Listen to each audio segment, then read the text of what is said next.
धर्म संबंधी 3 प्रश्न। भाग 2।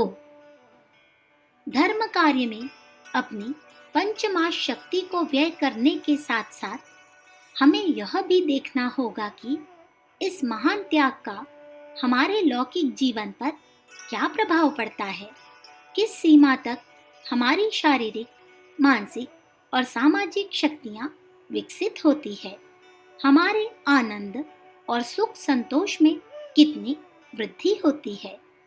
इन कसौटियों पर कसकर ही यह परीक्षा की जा सकती है कि हमारी परलोक साधना सच्ची है या झूठी है। जिस बाग के पौधे सूख सूख कर मुरझाए जा रहे हैं, उससे फलों की भारी फसल प्राप्त होने की आशा कोई मूर्ख ही कर सकता है।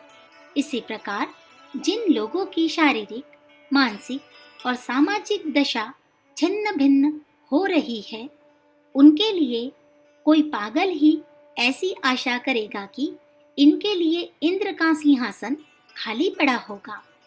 धर्म कोई अंधा कुआं नहीं है जिसमें चाहे जितना डालते जाओ पर कुछ फल ही दृष्टिगोचर न हो। धर्म प्रयत्न को ऐसा फिक्स डिपॉजिट या सेविंग सर्टिफिकेट समझा जाता है जिसका भुगतान मृत्यु के उपरांत होगा, परंतु यह ठीक नहीं। असल में धर्म प्रयत्न एक व्यापार है जिससे उसी दिन से लाभ होना आरंभ हो जाता है। धर्म एक खेती है जिसके दिन दिन बढ़ते हुए हरे भरे पौधे को हर कोई नित्य आंखों से देखता रह सकता है। सच्चा धर्म नगद धर्म है। उससे इस हाथ दे उस हाथ ले की कहावत अक्षरशः चरितार्थ होती है। जो बंदूक 1 मील तक गोली फेंक सकती है, वह 10 गज के निशाने को क्यों न मारेगी। जिस बत्ती से 500 कदम तक प्रकाश होता है, उससे 20 कदम पर प्रकाश क्यों न होगा। जो धर्म साधना परलोक तक में सुख दे सकती है, वह इस लोक में संतोषजनक परिस्थितियां उत्पन्न क्यों न करेगी। वह करेगी और अवश्य करेगी। यदि न करे तो समझना चाहिए कि यहाँ असत्य है, पाखंड है, भ्रम है, अज्ञान है। सत्य ऐसा सुगंधित पुष्प है जिसकी गंध दूर दूर तक फैलती है, पर पास में तो और भी अधिक रहती है।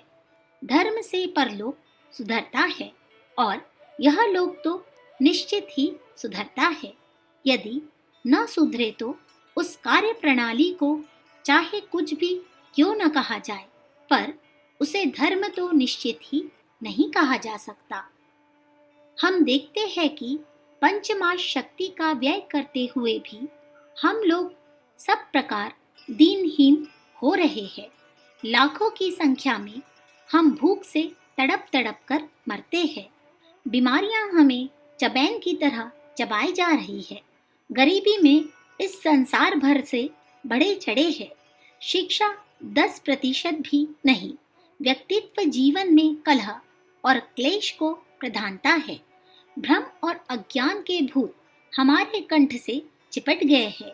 चाहे व्यक्तित्व दृष्टि से विचार कीजिए, चाहे सामूहिक दृष्टि से, चाहे औसत हिंदू को देखिए या सारी हिंदू जाति पर दृष्टिपात कीजिए, उसका लौकिक जीवन बहुत ही पिछड़ा हुआ, दुखी और दीनहीन दिखाई देगा।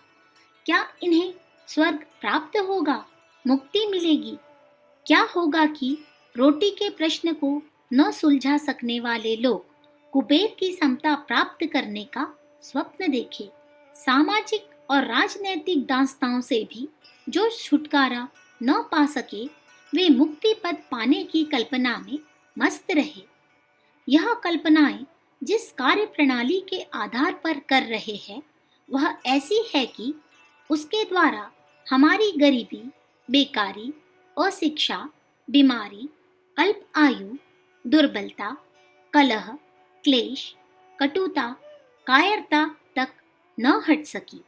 फिर कैसे आशा की जाए कि इन धार्मिक क्रिया पद्धति द्वारा हमारा परलोक सुधर जाएगा।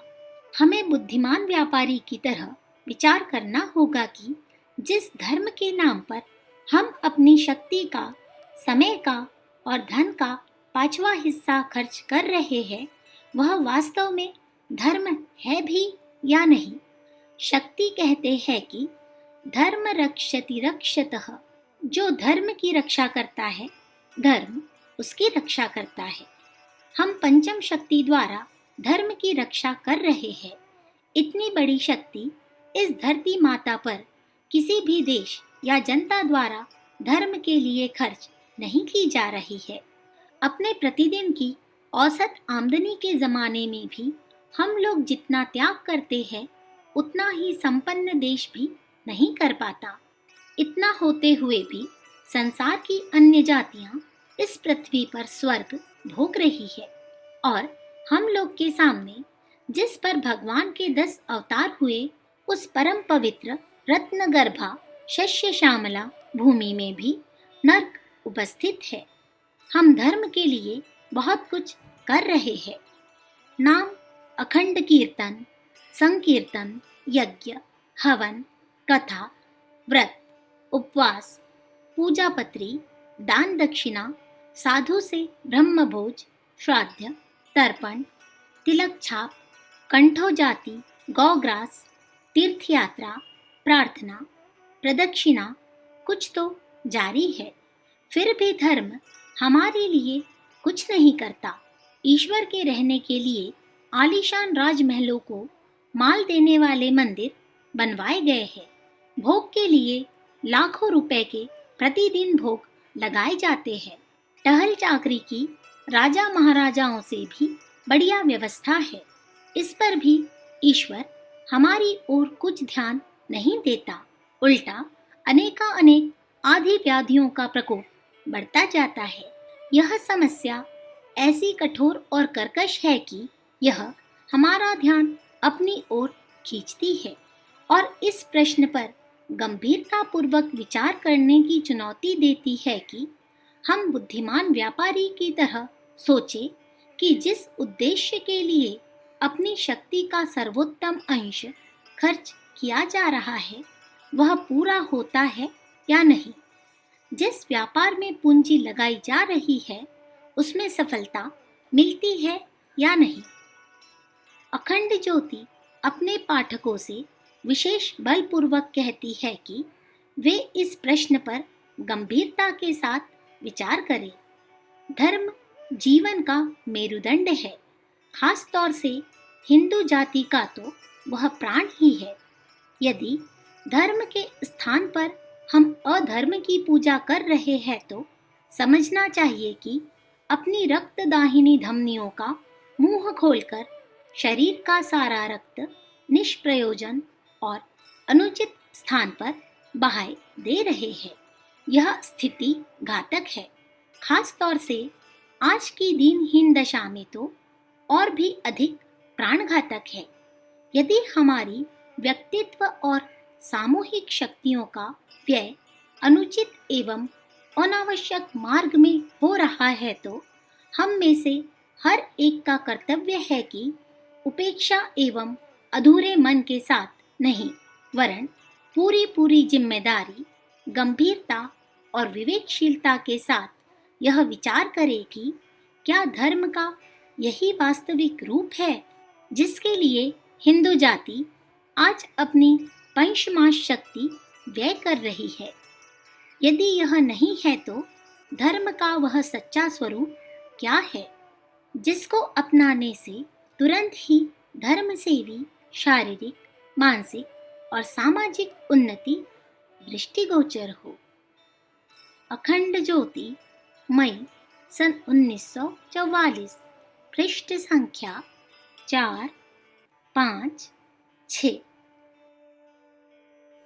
विचार क्रांति दूत YouTube चैनल को सब्सक्राइब करें एवं अगले वीडियोस प्राप्त करने के लिए बेल आइकन दबाएं। धन्यवाद।